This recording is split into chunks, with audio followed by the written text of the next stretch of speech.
Good evening, ladies and gentlemen. Welcome to a special edition of the Brew City Lounge. I am your host, Brandon. You can go ahead and follow me on Twitter at Wisco_Brandon. Coming to you live after a Bucks blowout loss. In fact, I think it's still going on, but I could not watch it anymore. I had to get right to the post-game show a little bit early and start venting and getting some therapy with this Bucks team. Again, Bucks game still going on. If you are on the live feed, thank you guys for tuning in. I know after a game like that, the last thing you probably want to do is sit there and talk about what went wrong or what went right, because nothing really went right. It was just kind of one of those games from the beginning of the tip, and it just happened to be on a night where the Bucks, I believe, needed probably a must-win game in order to win this series. I don't know if they can win this series anymore. Again, how I see this series working out, we'll break it down as soon as this Bucks game does finish. It's in the winding seconds. Noah, thanks for jumping on. Game is over. Bucks lose 125-86. I honestly don't know. And if you guys are on the live feed, please drop in what your thoughts are.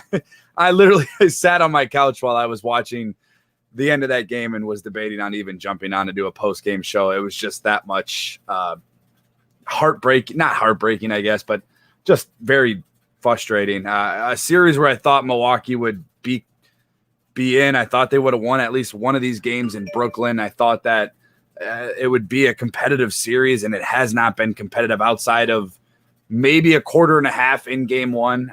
Going into halftime in game one, they were down. I believe it was going into half down 12, and it's really been pretty much a series since then. Nick's on the live feed. Thanks, man. Thanks for tuning in. Nets in 4. Yeah, we'll see. We'll see what happens at the Pfizer. Look, we'll break it down. I'll get your guys' thoughts. You'll get my thoughts on where the series is headed after the Bucks drop game 2 in Brooklyn, down 0-2, going back to Milwaukee. I believe it's on Thursday. So we're going to see what this team's about, and Milwaukee, that is. Look, Brooklyn's really good, man. That they were picked and they were finals favorites for a reason. You go out and get 3 of the best scorers in the game, and you could easily make the argument that Kevin Durant is probably the best scorer to ever play in the game. I mean, the dude's 7 feet tall, and he moves around like a point guard and can create his own shot anywhere on the court. So I think it's going to be difficult to get back into the series. I don't know if they'll sweep the Bucks, but I do think the series is probably over. So Nick, the series is probably over. I don't know about Nets in 4. I think the Bucks will get 1 at the Pfizer. I'll get to all your guys' comments here. I know Noah's got to drop in and be the Skip Bayless of YouTube. So thanks for tuning in at least. Breaking down the Bucks, we'll go from quarter 1 to quarter 4, and we'll make it kind of quick because really there was no competitive quarter in this. Bucks got outscored 36-19 in the first quarter. Once again, PJ Tucker did get the start. I know people are throwing fits about PJ Tucker getting the start. It doesn't matter, guys. It doesn't matter if he gets a start. He was out of the game in 3 minutes.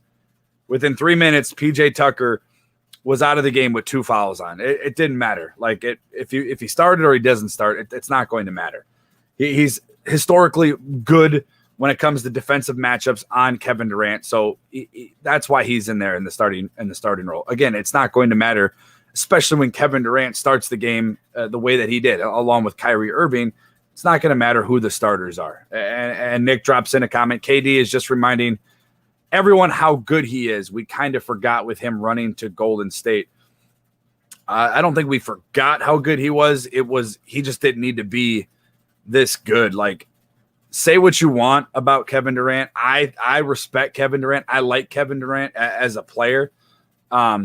He's never not played with multiple superstars. Now, Oklahoma City wasn't probably the least talented team he's ever been on. And you still had James Harden on that team. You had Russell Westbrook, who won an MVP. You had good supporting players around him. He had a good team in Oklahoma. And then he goes to Golden State, and he's surrounded by great players. So he goes to Brooklyn, and now he's surrounded by more big players. So again, not a knock on Kevin Durant. I like him. I think he's extremely talented. But the guy, we did not forget how good he was. He's just always been around good players as well. He hasn't had to be the number one guy on many of these teams. He wasn't the number one guy on Golden State. Now, I know he did take them when they were in the finals. He took over that series against LeBron. I believe it was in 2017. But again, yeah, I mean, I don't think we forgot how good he is. He's still he's the best scorer in the NBA right now, the best pure scorer at least. But anyway, going back to the first quarter, Chris Middleton, just an absolute no-show. I've been on this show, and I'll be on the show tomorrow, or kind of an early show with Chuck Freeman of 97.3 The Game out of Milwaukee. And I, for the longest time, have always defended Middleton. And look, I still will. Now, I know starting the first quarter out, 0 for 6, probably a reason that this game kind of went out of reach really early. The Bucks just could not buy a basket. They weren't taking good shots. They weren't getting good looks. Brook Lopez, if he ever catches the ball from the three-point line and tries to drive, I'm going to lose my mind again, like I do every single time that he does. I am absolutely sick and tired of watching Brook Lopez try to create his own shot. I'm sick and tired of seeing Giannis at the top of the key. I'm honestly sick and tired of seeing Giannis outside of the paint, to be God honest with you. But you will get my thoughts on the game after. I do want to go. I always like to at least break down quarter by quarter for the most part. So the Bucks did get outscored in that first quarter, 36-19. Chris Middleton was 0 for 6, and Giannis not much better, 1 for 4 when it comes to that first quarter. And again, a deficit already on the road against a really good offensive team in Brooklyn who look, they were just hitting every shot. I mean, they were just hitting every shot. They just could not miss, it seemed like, in that first quarter. And it wasn't just Kevin Durant and Kyrie Irving. I mean, it was all of them, all their role players. Again, we saw it when the series with Toronto. You got good players on that team, but it seems like when the Bucks go up against these teams, all these role players play out of their minds, like Mike James, for God's sakes. Like, again, not taking anything away from him and whatever. I mean, how many of you have heard about Mike James before this series, before this game? I mean, he finished with a plus 30 in this game tonight. I mean, he had a phenomenal game. He only had 10 points, but he hit big shots when it needed to be hit. And again, that's what I said going into this series against Brooklyn, the Milwaukee Bucks needed to do. Going into the second quarter, the game was already pretty much a blowout. Look, Chris Middleton didn't hit his first shot until 2 minutes and 31 seconds remaining in the second quarter. Ladies and gentlemen, Chris Middleton did not hit his first bucket until 2.5 minutes left in the first half. I mean, that's absolutely pathetic. There was the first half, just you could tell. They said it on the broadcast on TNT. They said it. You could read it on Twitter, Facebook, wherever you are. It was the Bucks were in shock. They were in shell shock. They were panic mode. They were chucking up terrible shots. Giannis taking a 3 at the top of the key with 18 seconds left in the shot clock. Garbage. I'm sick and tired of watching Giannis shoot 3-pointers. I'm honestly sick and tired of him shooting anything less than a 6, 7, 8-footer at this point. Guy can't even make his free throws. 2 for 7 tonight. Then they switched to a 2-3 zone late into that second quarter, and it doesn't do anything when you got guys like Kyrie Irving and Kevin Durant at the top of the key that are able to create in the way that they're able to create. It's not a 2 or 3 zone isn't going to do anything. So again, ineffective. They go into the half down 20 was it 24, 65-41. Going into the half, your two best scorers, your two best players, offensively speaking, on this Bucks team, Giannis only was 6 points, 3 for 8 from the field. I mean, you're the back-to-back MVP, like 6 points at halftime. You got to be the best player, or you got to be one of the best players on this court in this series to even have a shot. Now, when I predicted the Bucks were going to win this series, when a lot of people went on here and said that, they were going to be competitive in this series, that they were going to have a chance, guys like Giannis and Chris Middleton have got to step up. They just have to. They understand that going into the half, Chris Middleton and Giannis combined for 14 points. Chris Middleton only 8 points, 3 of 11 from the field goal in that first half. Now, he didn't get his first bucket until 2.5 minutes. So to finish that half with 8 points, I guess that was, whatever you want to call it. He eventually started feeling himself for down 30 points. It didn't matter. We could go back and break down the third quarter. Brooklyn and the Bucks in the third quarter, not much of a difference. Brooklyn was up 30 going into the fourth quarter. They outscored the Milwaukee Bucks by 6 points in that third quarter. So, again, the same thing with the fourth quarter. The game was pretty much out of reach, I believe, with 9 minutes left in the quarter. The Nets emptied the bench. The Bucks emptied their bench. Giannis is sitting on the sideline. Mike Budenholzer sitting on the sideline at no energy, nonchalant. Who cares? Going home 0-2. You needed it. James Harden's not in this lineup. Now, whether you can make the argument that they're better or worse with James Harden is debatable. We can go back and forth and have an argument for both sides that, whatever. But it takes shots away. There's only one ball. That's all hogwash. Like, they're better with James Harden on the court. If he was in this game tonight, he probably has 20 assists in this game. So, again, James Harden pretty much he only played 43 seconds in that first game, and you lose both of those games. If you would have told me at the beginning of this series that James Harden would have been out for both of these games, I would have said there's no way the Bucks don't get a game. Like, there's no way that they do not finish or leave Brooklyn with at least one win. I don't understand what went wrong. I know there's like a million things, and we can sit here and we can talk about everything that went wrong. I got people on the comments talking about New York teams, about the Bucks getting blitzed by 53. Like, I get it. Bucks lost. Yes, they lost big time. They got embarrassed. They should be embarrassed. Mike Budenholzer is coaching for his job, and he's losing by 53. So, eTech86, thanks for jumping on, man. He says, totally agree.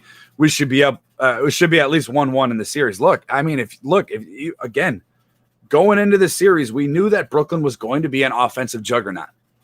They knew that they had to go out and get players to score. They knew that they weren't going to play defense. Now, their defense looks better going against the Milwaukee Bucks, but it's not better. Bucks are just taking horrible shots. They're careless with the ball. Bucks with 16 turnovers tonight to Brooklyn's 8. Rebounding the ball tonight, pretty much even. So that's a wash. That's rebounding the basketball. I was one of my keys going into this series. I'm not calling myself an expert, but going into the series, I said you got to play tough defense. They're not. The Bucks, that is. You got to rebound the ball. Tonight, 44 rebounds to Brooklyn's 42. So you're not winning there. You got to hit timely shots. You got to hit shots. You go swing 1-for-1 with these guys. KD is the best scorer in the NBA. Kyrie Irving is as annoying and weird as he is and as crazy as he is still a damn good top 3 point guard in the NBA who can also create his own shot and pretty much score from anywhere on the court. Chris Middleton cannot start the first quarter 0 for 6. Giannis can't go 1 for 4. You're seeing a drop-off with the bench from the Miami series. Now, again, on paper, obviously Brooklyn's better than Miami. We know that. But Bryn Forbes was the number one scorer off the bench against that in that Miami Heat series. Him coming off the bench, playing 22 minutes and only scoring 10 points. Jrue Holiday with just an absolutely terrible game. 13 points, 4 rebounds, and 3 assists. He's got to be a ton better than that. Brook Lopez, I'm at, and now I'm going to get to my Brook Lopez rant because I'm absolutely, right before I get to that, Ashley, my dad is on here. LA Moments, I don't know your first name, but thanks for coming on. Xavier, my guy, he says we're done. I appreciate you guys jumping on. I want to get onto the Brook Lopez rant because, number one, I like Brook Lopez. I like him as a person. I like him as a player. And I don't know if it's Mike Budenholzer, and I'm sure it probably is. That Mike Budenholzer's job is already pretty much in the can. according to Twitter. Like what? And I'll get to Mike Budenholzer here. I got to write myself a note so I remember to get to Mike Budenholzer. Why, for the love of God, okay? Brook Lopez is 7-1. Why is he in the corner? Why is he at the top of the key at the 3-point area, catching the ball and trying to drive and create his own shot? It's absolutely sickening. It's maddening. The turnaround fadeaway jumpers from Brook Lopez. You're 7-1, dude. Catch the ball on the block. Body Kevin Durant. He doesn't want to play defense. Same thing with Giannis. Like, why are we trying to reinvent the wheel? It's already there. Put the ball inside. If you're not hitting your shots on the outside, get the ball inside. Mike Budenholzer, work the ball inside. You cannot catch yourself down 20 because you can't hit your shot. And then after the first quarter, you're sitting there saying, oh, some of the shots will go down. They'll go down eventually. That's not coaching. I can wish to be a millionaire tomorrow. It's not going to happen. They've got to figure this out. It's not hard. If I am a casual, knowledgeable NBA fan watching that game, watching the Bucks get absolutely blown out because Chris Middleton's 0 for 6 in the first quarter, 8 points at halftime. Giannis has 6. Why? Why is Giannis shooting 18, 19, 20 footers? It's not hard. Get the ball inside. Bang these guys around. Score in the paint. You had a huge advantage in game 1, 72 points to 48 in game 1. Game 2 tonight, you didn't do much. You outscored them by 12 points in the paint. There's nobody on that Brooklyn roster that is going to stop Giannis night in and night out, possession by possession, down low in that paint. Same with Brook Lopez. Brook Lopez, I'm tired of you catching the ball and going back, doing a fadeaway, going down low, dropping the ball down low. Hold the ball up high, pound the ball in the inside, score. Keep up with these guys until you start hitting your shots. Do something until you start hitting your shots. You've got to understand that it's going to eventually, you would imagine eventually the Milwaukee Bucks are going to start hitting their shots. But until then, until you're down by 30 to start scoring Chris Middleton in the second half with 2.5 minutes left in the second quarter, Mike Budenholzer, do something different. I mean, honestly, the guy's out. He's out of. It would take a miracle, number one, to probably win this series, and I don't foresee that happening. I know I predicted that the Milwaukee Bucks were going to win, and I can sit here and tell you they're not going to win the series. They would have to beat Brooklyn 4 out of the next 5 games. So obviously that's not going to happen. You had a chance. You had a very good chance to take this Brooklyn Nets team, at least split it 1-1 in Brooklyn, and probably keep your chances on getting to a series victory and potentially an NBA championship. Once again, 2019 loss against the Toronto Raptors is just looming large once again. Because Kevin Durant, Kyrie Irving, and James Harden aren't going anywhere in the Eastern Conference. Philly is still going to be good. Joel Embiid's not going anywhere. So, yes, what went wrong? If you're on the live feed, Ashley, Noah, my dad, New York. Apparently, Ashley's a Brooklyn fan. Now, nobody was a Brooklyn Nets fan 2 years ago, but everybody is now. So, LA Moments drops a comment. He's on YouTube. Thanks for tuning in. Make sure you hit that subscribe button. He drops a comment. The Nets waxing the Bucks, sweeping them. Okay. I don't think that the Nets are sweeping them. Look, the Nets did what they were supposed to do. The Nets did exactly what they were supposed to do. Now, we said that the Bucks needed to get at least one in Brooklyn to have a better chance. The home team is supposed to win in the series, guys. Like, they're the favorites to win. Brooklyn was a favorite to win the finals. Like they have three of the best players in the NBA on one roster. The Nets' big three, newsflash, the Nets' big three doesn't compare to the Milwaukee Bucks' big three. It's not it's not a comparison.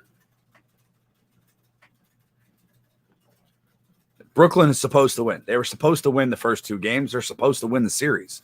They're supposed to win the NBA Finals.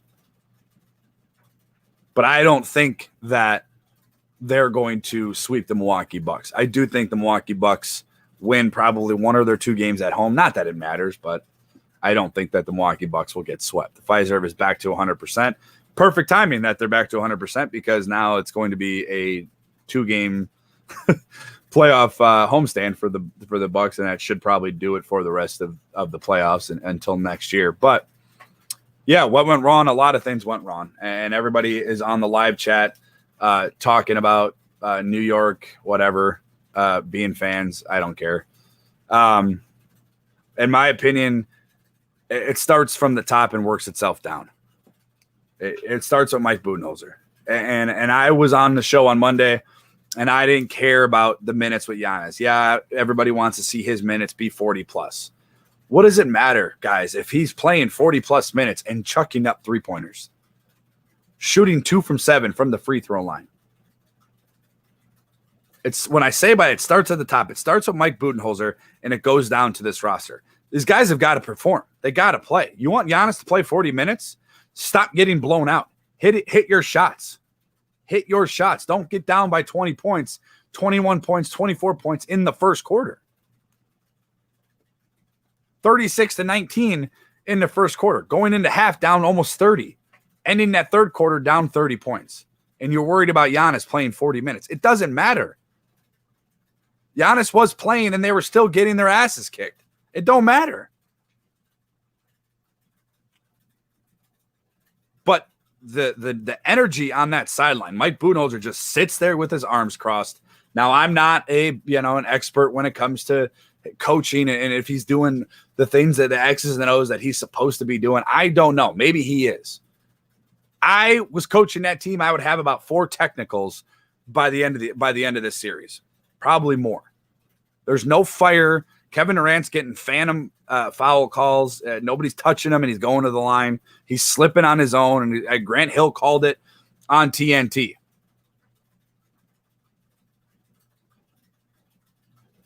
The story of the game is consistently going to the same thing that it was in Game 1. The Brooklyn Nets are hitting their shots, and the Milwaukee Bucks just aren't. And it's a combination of a lot of things.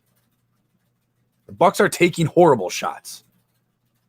The Nets are passing the ball. Handful of offensive possessions. Everybody on Brooklyn touched the ball. Brooklyn was 51.2% from the three-point range tonight. 21 out of 41.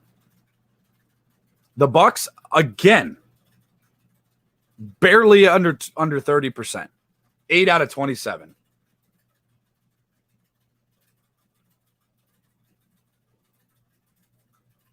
That's the story of the game. You want to look at a reason of why the Bucks lost? Look at the shot selection. Look at the leading scorers for both teams. Brooklyn Nets star players have come to play. Giannis with 18 points. Pathetic. And I love Giannis. I love him as much as I love my kids. Pathetic. 18 points against one of the worst defenses in the NBA in the regular season, of course. 18 points is your leading scorer from your 2-time MVP. Chris Middleton, 17 points. He's your second leading scorer. But your 2 best players, your 2 best offensive scorers on your team are at 18 and 17 points.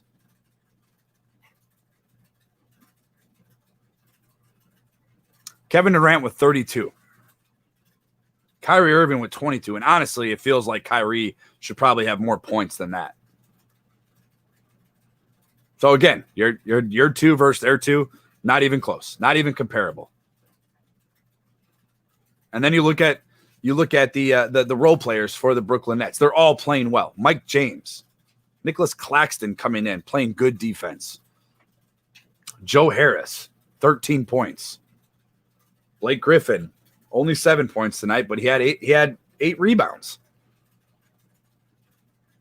He's been an X factor so far in this series for the Brooklyn Nets. I mean, he's the guy he's the loose ball guy. He's the energy guy. He's going to get the loose ball. He's getting up and getting those rebounds.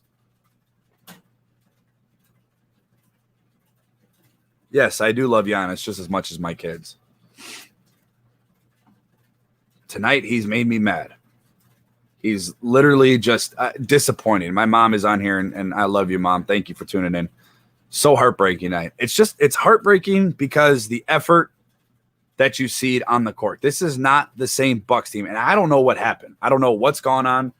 I don't know what if it's shell shock. I mean, they're just you sweep the Miami Heat, you get a week off, you come into game one and you shoot poorly. Okay, same thing happened in Miami, but you were able to win that game. Game one, that is, with a 5 for 31.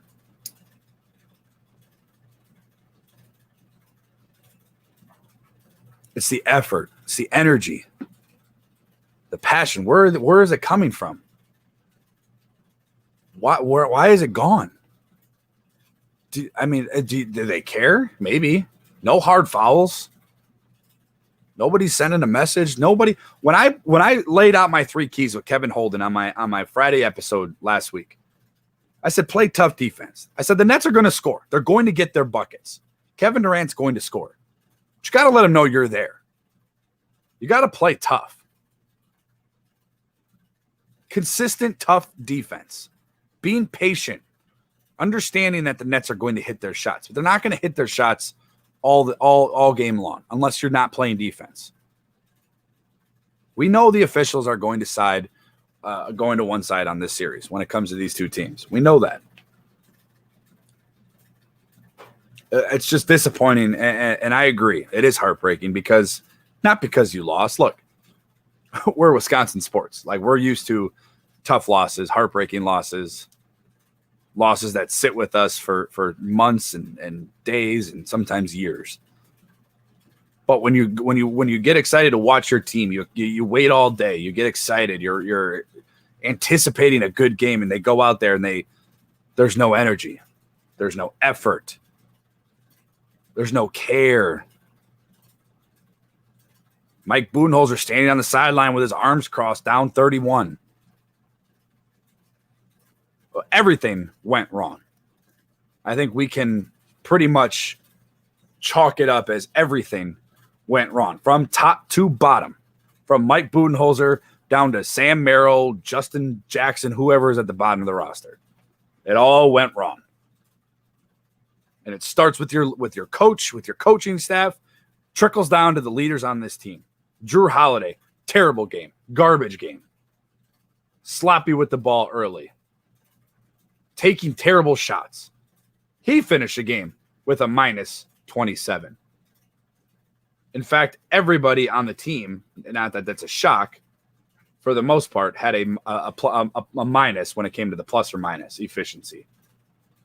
Chris Middleton with a minus 30.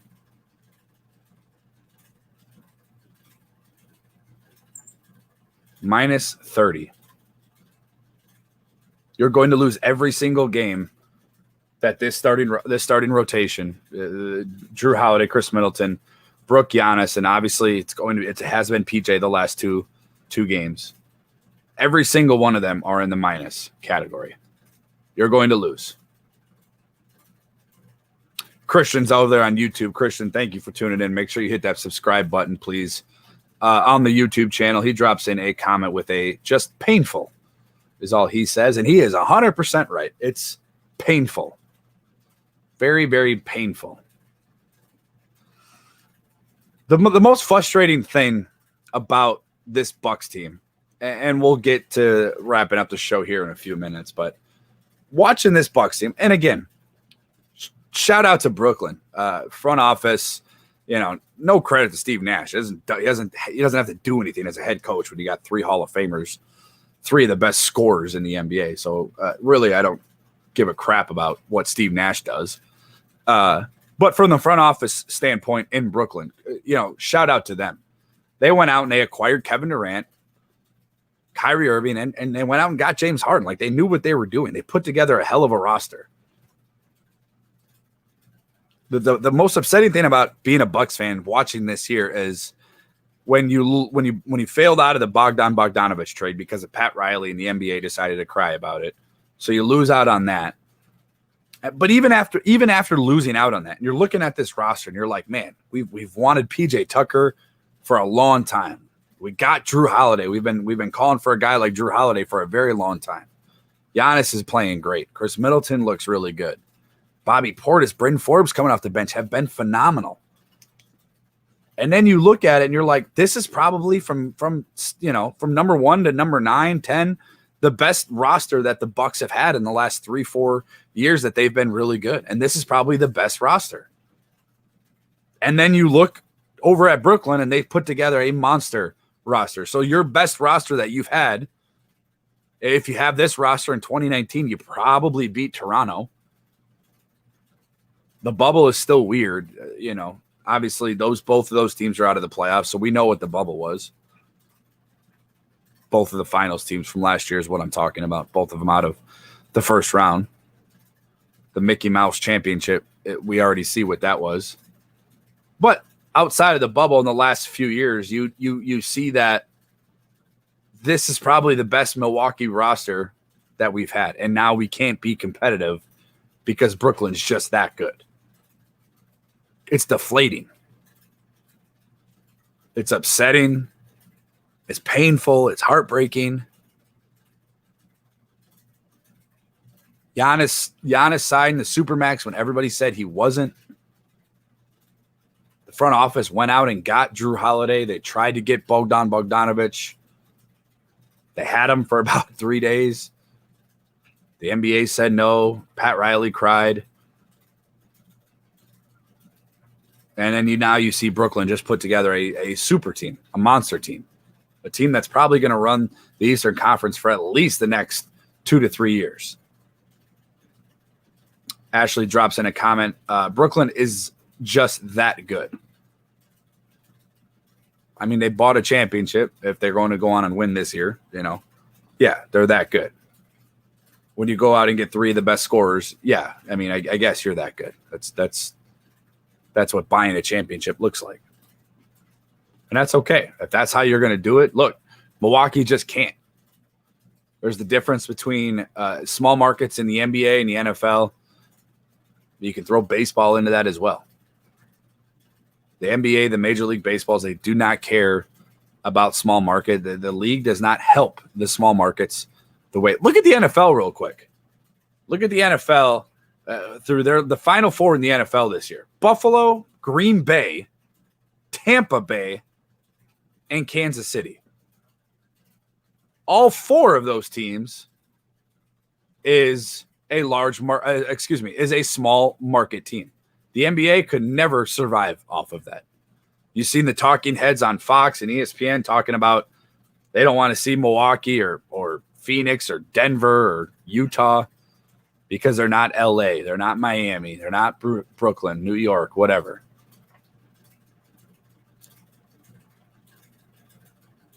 New York is not where the money is. The Knicks are a perfect example of that, Ashley. So, newsflash, the Knicks haven't been good in probably 40 years. Brooklyn, look, Brooklyn was a team that was in New Jersey. You guys just acquired Brooklyn not too long ago. I don't want New Yorkers to come up here and sit here and say, that's our team, pump their chest, that's our team. No, they just moved here from New Jersey not too long ago. The Barclays Center didn't exist a handful of years ago. That's not your team. You guys claim the Knicks. When the Knicks won one game this year and the city of New York got wild and destroyed the city for one playoff win, that's your team. Brooklyn is not your team. But moving on, it is what it is. Brooklyn is probably going to end up winning the series, and rightfully so. They have the talent. They have the roster. They got the role players. They're shooting. They're hitting their shots. They're playing good defense. And the Bucks are doing everything on the opposite side of the spectrum. Yes, Adam, I need some chicken wings. Adam's on the live feed. Yeah, it's going to. I mean, in order for the Milwaukee Bucks to win this series, I got to win 4 out of the next 5. I'm not a betting man. Betting is not illegal in Wisconsin. I probably wouldn't be a very good bettor either because I bet with my heart too much. Milwaukee's not beating Brooklyn 4 out of the next 5. It's just not happening. Just not happening. Brooklyn did what they were supposed to do. They won their home, protected their home court. They won. They did what they were supposed to do. But the Bucks aren't taking 4 out of the next 5. They might win 1 or 2. Maybe. But it don't matter. It's just another disappointing season in Milwaukee, another letdown in the playoffs in the second round. And then we'll see where it goes from here. What does the front office do with Mike Budenholzer? He looked really good in that series with the Miami Heat. It looked like he'd been preparing all year to play Miami in the playoffs. And that was about it. But it also comes down to these players. So before you go on Twitter or Facebook or you're texting your friends or whatever, understand that the effort for these players sucked just as much as this coaching staff did. Your 2 best scorers combined for 14 points going into half. Okay. Yeah. Mike Budenholzer deserves a whole lot of blame. Darvin Ham, Vin Baker, that coaching staff, they deserve some blame. Absolutely. The rotations were garbage in game 1. They didn't play together enough minutes in game 1. I understand all of that. Yes, that rotation in game 1, the minutes, it was garbage. Game 2, what did you want Mike Budenholzer to do differently? Guys are not hitting shots. They're taking terrible shots. Brook Lopez is trying to drive to the hole on his own. Giannis is pulling up at 18 seconds on the shot clock and hitting a shot or attempting to hit a shot. 3-pointer. Now, that's a lot of Mike Budenholzer, too. That's why I think everybody from top to bottom is to blame. I don't know what you do if you fire Mike Budenholzer. Noah drops in a comment. If you fire Bud, who do you get? That's a great question. I don't know. And really, we don't know how the NBA offseason is going to transpire. It usually is going to gets a little bit wild during the offseason with the NBA. Anything can really happen with coaching, with movement. So I don't know. To answer your question, I don't know. But I do know that, this has been the best roster that Mike Budenholzer has had. I said it in April when I started this podcast that getting a 1 or 2 seed in this year's playoffs was important. And I said it over and over again. And I had a handful of guests come on and I asked them that very same question. And they gave me an answer for most of them. It don't matter. The Bucks have had the 1 seed. It doesn't. I understand the past is the past, but when you got Brooklyn at the to be able to get Brooklyn away from Brooklyn and have a home court advantage, if you can have any kind of advantage over a team like Brooklyn, you need to get it. And the Bucks failed to get that number 2 seed. They wanted Miami, whatever. Look what it got you. I can tell you right now, the series would not be 2-0 Brooklyn had Milwaukee had the home court advantage. At the very bare minimum, it's 1-1. But we're going to see what this team is made of. We're going to see their response. You're going to find out in Game 3. In Game 3, you're going to see real quick what this team's response is. You're going to see what they're made out of. Now, we played Miami, and Miami was down 2-0 in that series, and they went to Miami, and the Bucks just beat their behinds. You knew the series was over. There was no fight left in Miami. There was no care. There was no energy. There was just complete, utter carelessness. You're going to see this team. You're going to see the script is flipped right now. Now it's on the Milwaukee Bucks going into Game 3. If it's even close in the first quarter, the series is over. The Bucks don't come out punching, playing tough defense in that third quarter, the series is going to be over. Brooklyn will win. So Game 3, obviously it's every game here. Game 2 was a must-win today. Every game is going to be a must-win. But you're going to find out really quick the response that this team has in front of a home crowd, more than likely sellout crowd, full arena for the first time in almost, a year and a half. you're going to see exactly what this team is made of and how they respond. And then again, if the game's close or if Brooklyn's even winning, it's going to be over. You're going to get everything you got from that crowd into the first quarter. That's going to be your season on the line. That's going to be everything right there. The Bucks aren't going out and hitting shots at home and feeding off the crowd at home. It's over. It's a wrap. And again, going back to my 3 keys: playing tough, sound, physical, patient defense, hitting shots when you need them. You cannot just go 2, 3, 4 minutes without hitting a shot against this Brooklyn Nets team. What I mean by timely clutch shots, you got to be able to respond to a Brooklyn, if they go in 5, 6, 7-0 run in a span of 2 or 3 minutes. Clear Mind drops a comment on YouTube, and Brandon's also on YouTube. Thank you guys for tuning in on YouTube. If you're not subscribed already, please do it. Live shows all week. Bucks post-game shows after each game, whether they win, lose, or draw. Clear Mind says, it's a wrap. Our bench sucks, and Middleton should be traded. Again, it's not that comment's not wrong. Those are factual words right there off of these last 2 games. Brandon drops in a comment, says, Rapsky. Probably. Yeah, probably.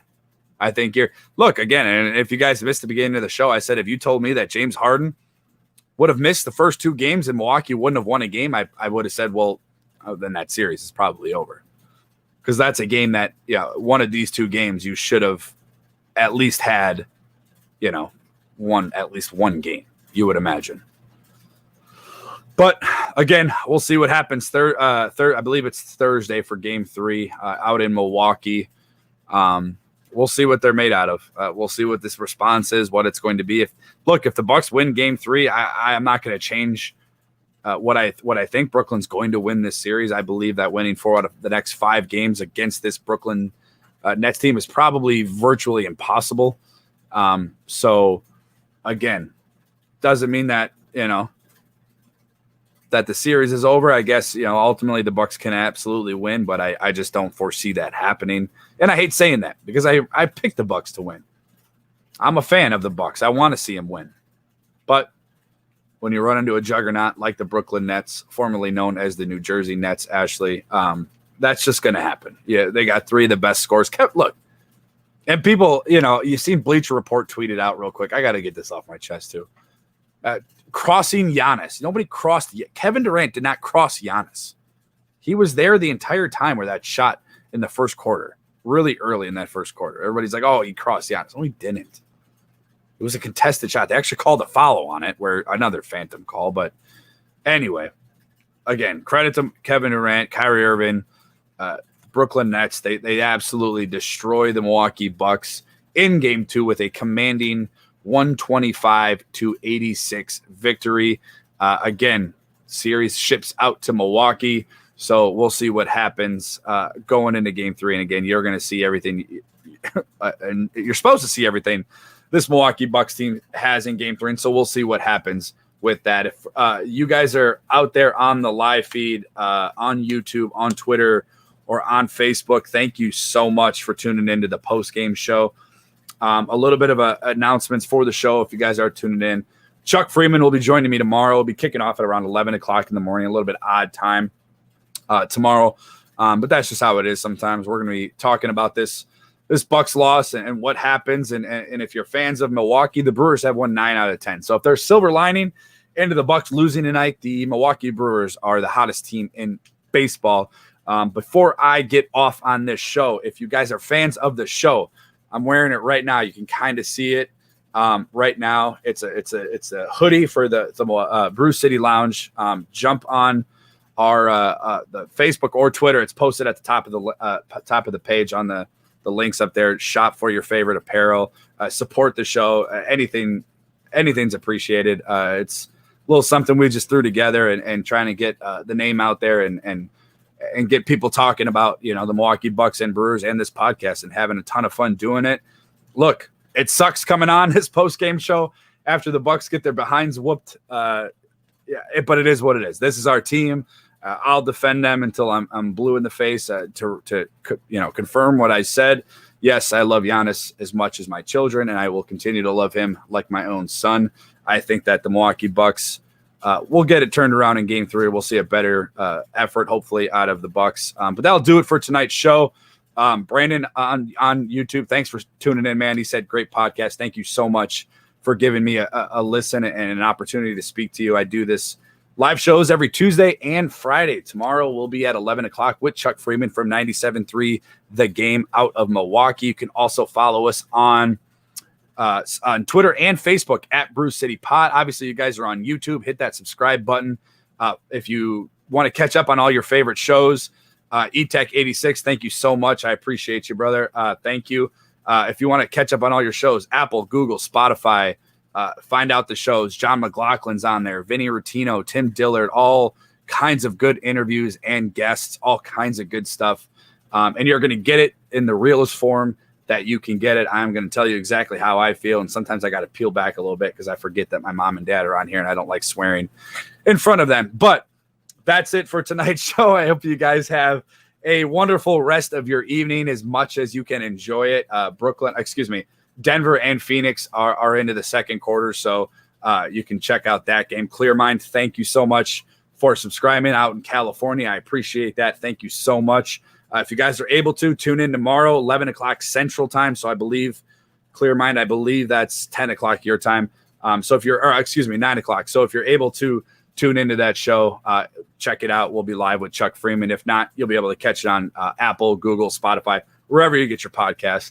That'll do it for tonight's show. As always, be safe, Milwaukee. Go Bucks. Go get Game 3. Go Brewers. And we will talk to you guys soon. Thank you.